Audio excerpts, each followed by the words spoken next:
Poland, September 1939. The German foe begins its ruthless march of conquest and sets the stage for World War II. Poland's 34 million inhabitants, crushed, scattered, and enslaved. Tens of thousands of square miles of territory shrink before the movement of lightning armored columns. Poland and the world learn the meaning of a grim new word, Blitzkrieg. Here is shown the initiation of that phase of modern warfare. These pictures of the preparation for attack and later the actual combat were all made by German frontline cameramen. Therefore, they stress Nazi superiority. Success is unimpeded as Hitler's divisions move against outnumbered Polish defenders. Later, on other world battlefronts, the Allies are to destroy the myth of the invincibility of the Nazi armies. But this is Hitler at the peak of his armed might, and the record of a nation overrun in just days is of military as well as historical importance.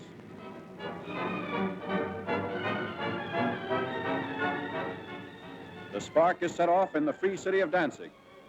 Nazi secret agents had long plotted the revolt against law and order. Germany called it liberation.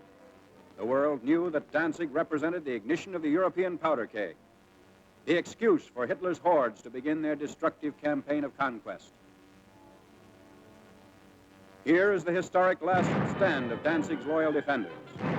They're entrenched in the city's post office and under repeated fire of Nazi-trained militiamen.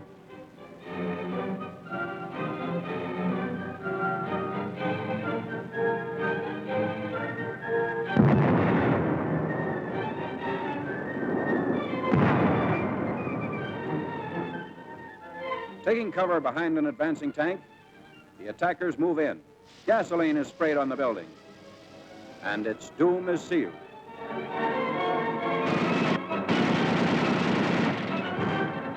On September 1st, Danzig is incorporated into the Reich, and all Europe is aflame. World War II is a reality. Nazi regulars move up. The Germans brazenly call it counterattack with pursuit. The civilized world knows it as the unleashing of unheard-of military might. With little to stand in their way, the Nazi divisions roar across the Polish countryside and reveal for the first time the machines and weapons that are to terrorize a freedom-loving people. Military observers see the Nazi lightning warfare as setting the style for modern battle. Only a well-devised counter-blitz can stem the flanking and pincer movements of the wily Germans. The motorcycles bring up machine gunners for the opening of the attack.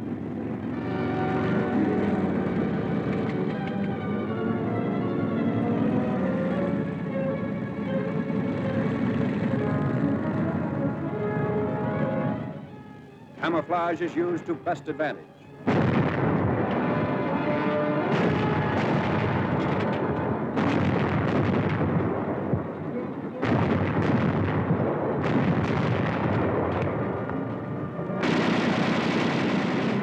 Tanks speed the advance as a Polish town is about to fall.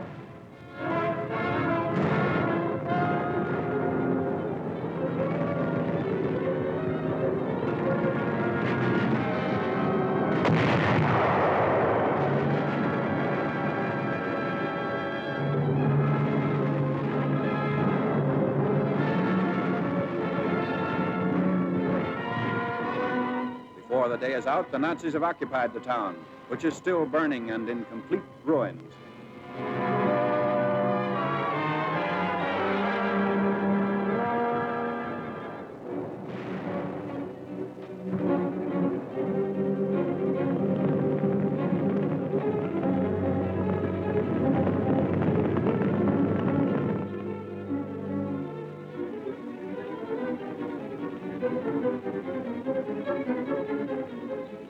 Wrecked equipment testifies to the Polish rout.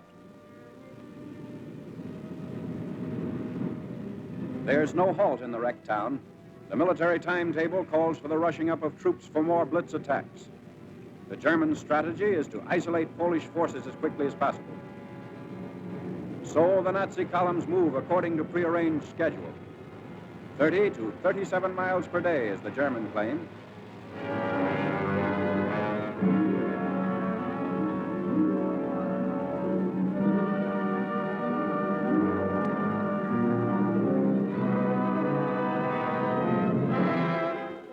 A strategic bridge across the Vistula River has been blown up by retreating Polish soldiers. But in their haste, they were unable to ensure its complete destruction. The enemy will be delayed, but temporary repair is not impossible for skilled mechanics to accomplish in fast time.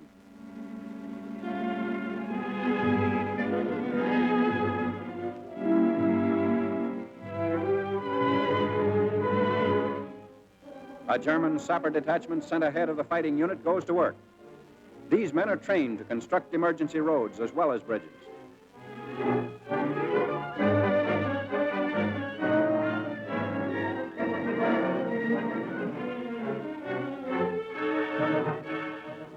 The hastily constructed span is quickly put to use by the advancing Nazis.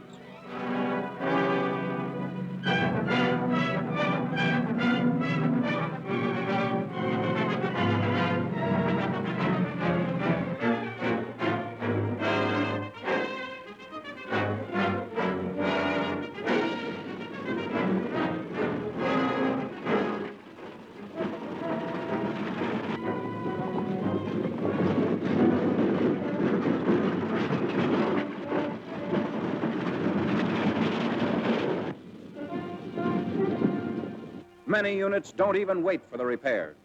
When bridges are scarce, shallow waters are forded.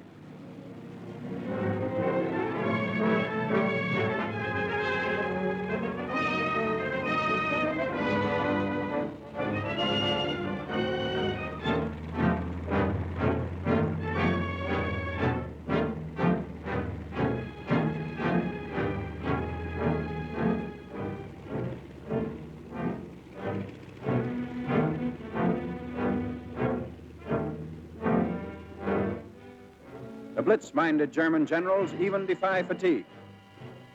Long lines of tired troops are kept moving against the Poles. The operation is based on the principle that contact, once made, should never be lost. Naps are snatched on the move.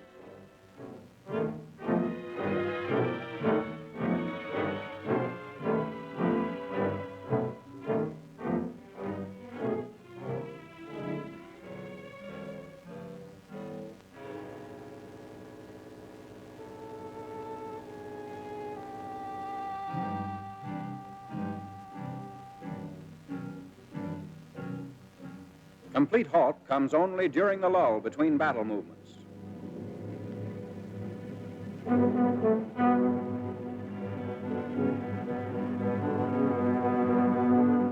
At all times, weapons are kept clean and ready for instant use. This enemy of ours has mastered every technique necessary to the maintenance of efficient fighting contingents.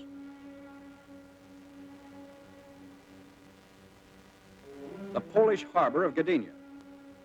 For the defense of this vital seaport, the Poles have sunk ships to block the entrance of German warships.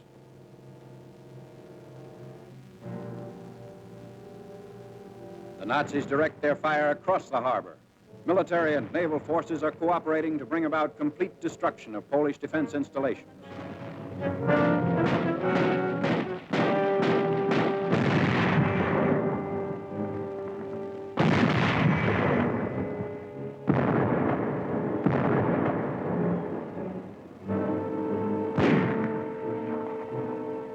After a thorough bombardment, the outnumbered garrison of Gdynia surrenders.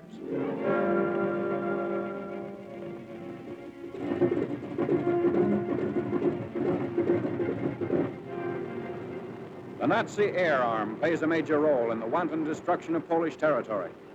The method is now a familiar one. First reconnaissance planes go aloft to secure valuable photographic data.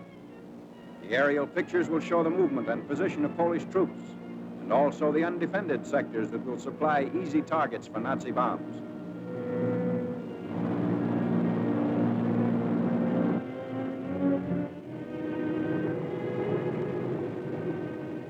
Immediately on landing, the valuable pictures are rushed to the field developing unit.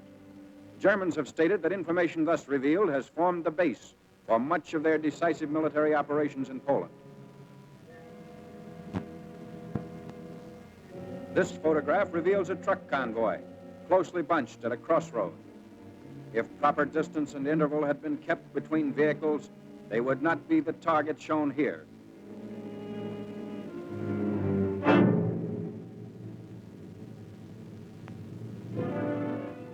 ground and Air Force raids are worked out with greater unity through the use of the aerial photographs.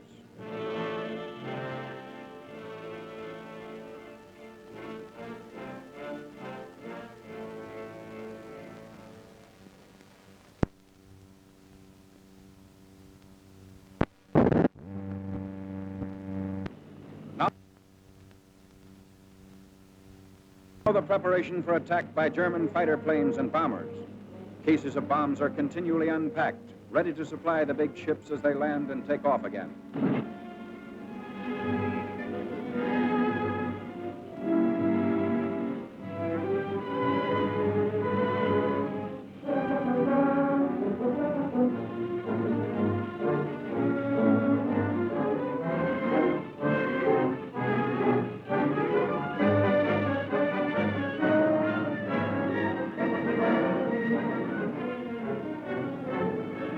Wave after wave of destructive aircraft leaves the field. They are assigned to swarm ahead of the land armies and destroy complete fortifications, batteries, marching troops, railway junctions, and important highway links.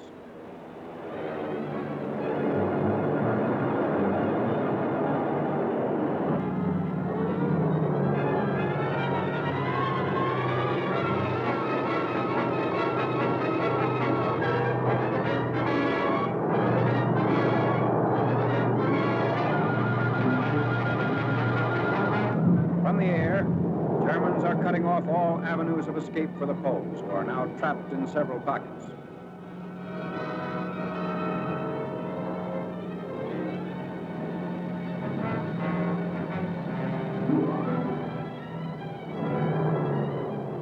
A Stuka dive bomber attacks an important railway junction. He swoops down thousands of feet before releasing his bombs.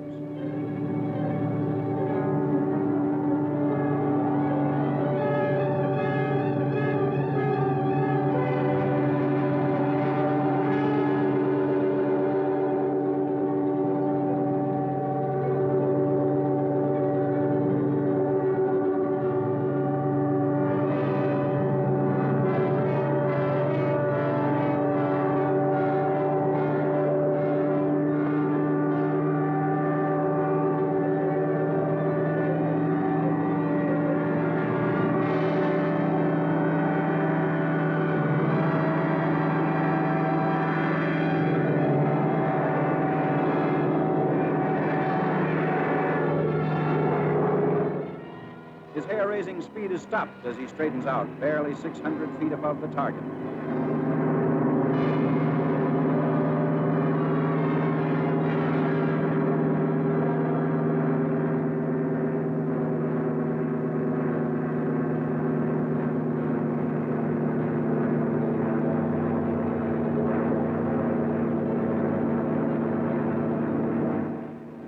Polish anti-aircraft fire is not sufficient to hold off this winged enemy.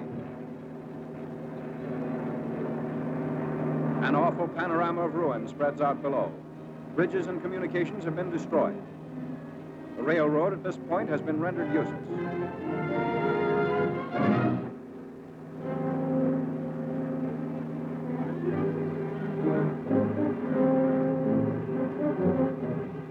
Nazi bombs also knock out the heavy armored cars which the Polish army had hoped would see effective action against the enemy.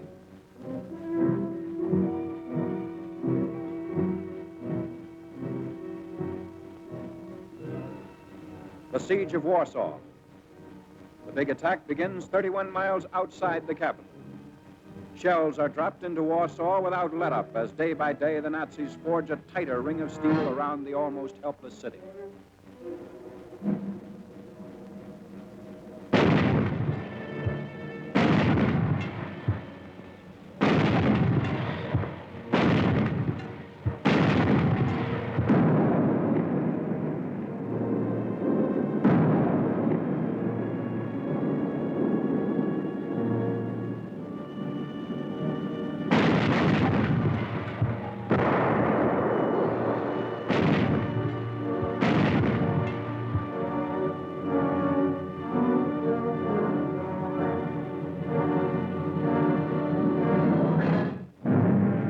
Hundreds of fires in the city send up huge clouds of smoke.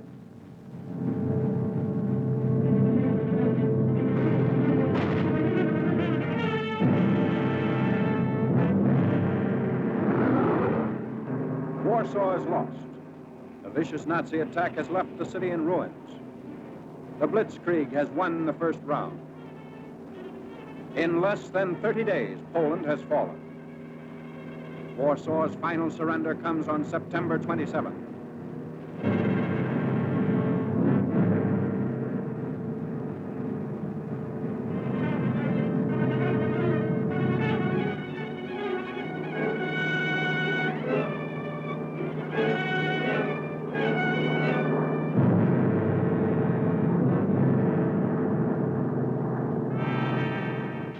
Even as the last shot is fired, the first of the conquerors are already within the city's boundaries.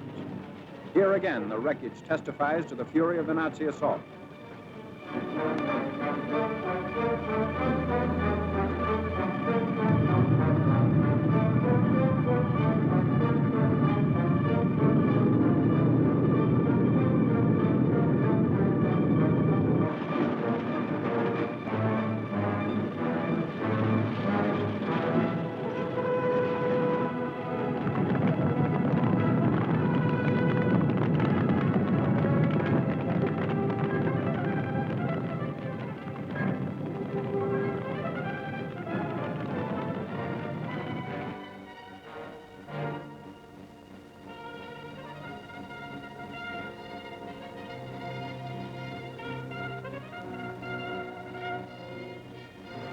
The occupation of Warsaw by the enemy is now complete. The Poles have fought bravely against this foe, but were overwhelmed by the sheer superiority of numbers and fighting equipment. Polish defenders come up to surrender their arms. Germans claim sizable quantities of guns and ammunition taken throughout the country. There was no time for the Poles to destroy their weapons. So quickly did the Nazis move in and dominate each position.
Polish prisoners in long lines.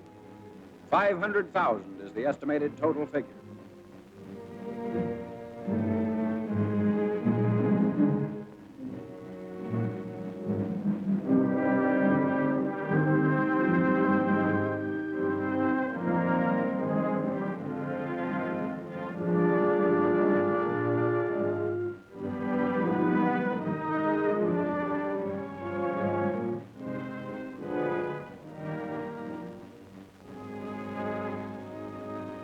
This was the challenge of conquest Hitler hurled at the universe.